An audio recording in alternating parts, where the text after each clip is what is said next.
Hi உறவுகளே, அனைவருக்கும் காலை வணக்கம். இங்கே பாருங்கள், அக்கா என்ன வேலை பார்க்குறேன்னு. மசால் பொடி அரைக்கிறதுக்கு மிளகா வத்தலை காய வைக்கிறேன். மிளகா, மல்லி, அப்புறம் கருவேப்பிலை, மஞ்சக்கிழங்கு எல்லாத்தையும் ஒன்றா போட்டு இப்படியே காய வைக்கலாம்.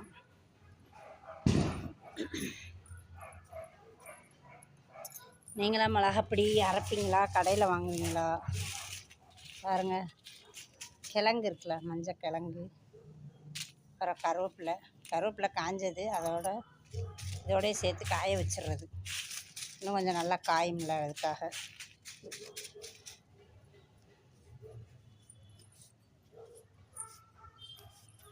அப்புறம் மல்லி,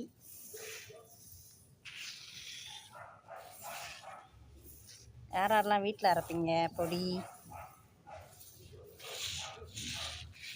அக்காவுக்கு ஞாயிற்றுக்கிழமை லீவுக்கு என்ன வேலை பார்த்திங்களா? வெயில் இப்போ தான் நல்லா அடிக்குது ஃப்ரெண்ட்ஸ். மிளகாப்பொடி அரைக்கிறதுக்கு தோதுவான நேரம் இதுதான். மழைன்னு சொல்லிட்டு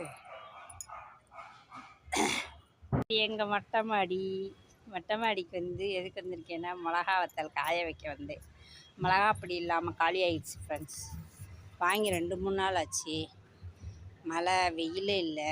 அதனால் என்ன பண்ணேன், இன்றைக்கி ஞாயிற்றுக்கிழமை வீட்டில் இருக்கோமா, இந்த வேலையை முடிச்சிருவோம் அப்படின்னு சொல்லிட்டு மிளகா வத்தல் காய போட வந்தேன். எல்லோரும் என்ன பண்ணுறீங்க? ஞாயிற்றுக்கிழமை ரொம்ப ஃப்ரீயாக இருக்கீங்களா, இல்லை பிஸியாக இருக்கீங்களா? சொல்லுங்கள் ஃப்ரெண்ட்ஸ், கமெண்ட் பாக்ஸில்.